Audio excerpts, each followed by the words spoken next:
Selamat malam semuanya. Perkenalkan, nama saya Sonia Tanielda Sibagariang, kelas 24, Fakultas Ilmu Administrasi, Universitas Lancang Kuning. Di sini saya akan menjelaskan tentang kesantunan Melayu Riau. Sebelum saya menjelaskannya, saya akan menjelaskan tentang kesantunan. Menurut Kamus Besar Bahasa Indonesia atau KBBI, kesantunan merupakan suatu tindakan yang harus kita lakukan dalam kehidupan sehari-hari. Dengan demikian, kesantunan berbahasa berkaitan dengan dua aspek, yaitu aspek berbahasa dan aspek perilaku. Pada aspek berbahasa dapat pilihan kata, intonasi, nada, dan struktur kalimat. Pada aspek perilaku, seseorang terdapat ekspresi, sikap, dan gerak-gerik seseorang. Jika kita melewatkan satu hal dari aspek tersebut, maka kita bisa dikatakan tidak santun atau tidak sopan. Saya akan menjelaskan kesantunan budaya Melayu. Kesantunan berkait kelindan dengan persoalan aib atau malu, adab, dan adat. Ketidaksantunan sama dengan membuka aib, tidak beradab, dan melanggar adat. Oleh karena itu, kesantunan dianggap sebagai salah satu pertaruhan hidup orang Melayu sejati.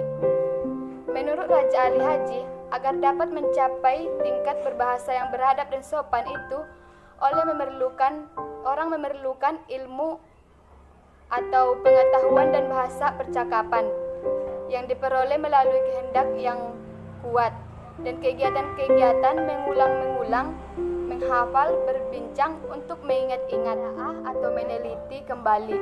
Bahasa yang beradab, sopan, dan santun itu dengan demikian adalah kegiatan yang mengarus dari akal budi atau pikiran dan hati ke lidah. Dengan demikian, bahasa dalam adat dan budaya Melayu memiliki fungsi yang utuh, yaitu sebagai berikut. Pertama, alat komunikasi, menyampaikan atau menerima pesan atau pernyataan pikiran dan perasaan. Yang kedua, penanda jati diri, menunjukkan siapa dan dari mana orang tersebut. Yang ketiga, cermin budi, memantulkan gambaran pribadi seseorang sebagai makhluk sosial. Fungsi penanda jati diri dan cermin budi menegaskan kaitan erat antara bahasa dengan etika dan etiket dalam adat dan budaya Melayu. Dari bagaimana bahasanya, orang dapat menentukan di mana posisi penutur bahasa tersebut dalam ranah etika dan adab. Ingat, kehendak mengenal orang berbahasa, lihat kepada budi bahasa. Kan berbahasa yang santun itu sekurang-kurangnya mencakup kemampuan memilih kata atau ketepatan bahasa dengan pikiran dan perasaan yang hendak dikemukakan, dan kearifan merangkai kata, sebagaimana dikemukakan Pujangga Tenas Effendi atau 2010. Tanda orang yang bijaksana, tahu memilih merangkai kata. Tanda orang yang terpuji, bahasanya tepat, pahamnya tinggi.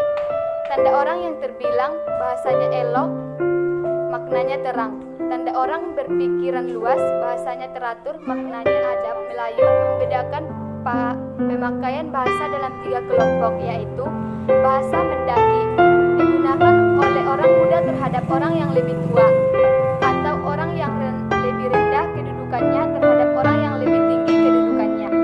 Yang kedua, bahasa mendatar, digunakan antara sama sebaya atau yang berkedudukan setara.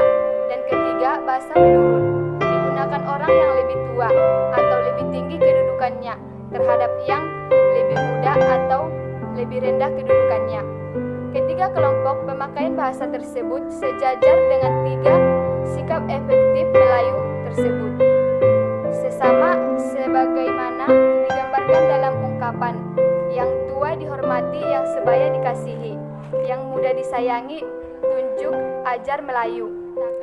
Adat bergaul di kampung negeri, pandai-pandai membawa diri, baik-baik menjaga pekerti, berlemah lembut merendahkan hati, adat resam kita hormati, petua amanah kita hormati, amanah mana yang jatuh kita hampiri, mana yang dekat kita kunjungi, mana yang tua kita hormati, mana yang sebaya kita kasihi, mana yang muda kita sayangi. Kemudian yang disebutkan adat berbahasa, tahu alur dengan patutnya, tahu memilih kata mendaki, tahu memakai kata mendatar, tahu mengemak kata menurun, supaya aib tidak tersimbah, supaya malu tidak terdedah. Apa tanda orang berbangsa? Bercakap tahu, berbudi bahasa, berkata arif dalam berbahasa, bertutur bijak berkata-kata. Sedangkan kebahasaan yang santun dan bermarwah ialah berbahasa yang mengedepankan adab sesuai dengan nilai-nilai asas adat dan budaya Melayu serta norma-norma sosial. Dari Kasana Petua Melayu, Tenas Effendi atau 2010-21-22 mencatat tindakan kebahasaan yang dikatakan santun itu mencakup bercakap, adat bercakap mengandung adab, bergaul, adat bergaul mengandung akal, berbicara, adat berbicara berkira-kira, berbisik, adat berbisik berbaik-baik, berujar, adat berujar bertunjuk ajar, bertutur, adat bertutur menuruti alur, berbincang, adat berbincang menuruti undang. Begitulah dalam budaya Melayu, bahasa dan etika merupakan dua hal yang sebati, dan disimpul kesebatiaannya itu memancar harkat, martabat, dan marwah seseorang di tengah-tengah kelompok kaum dan bangsa. Hanya ini yang dapat saya jelaskan. Sekian dan terima kasih.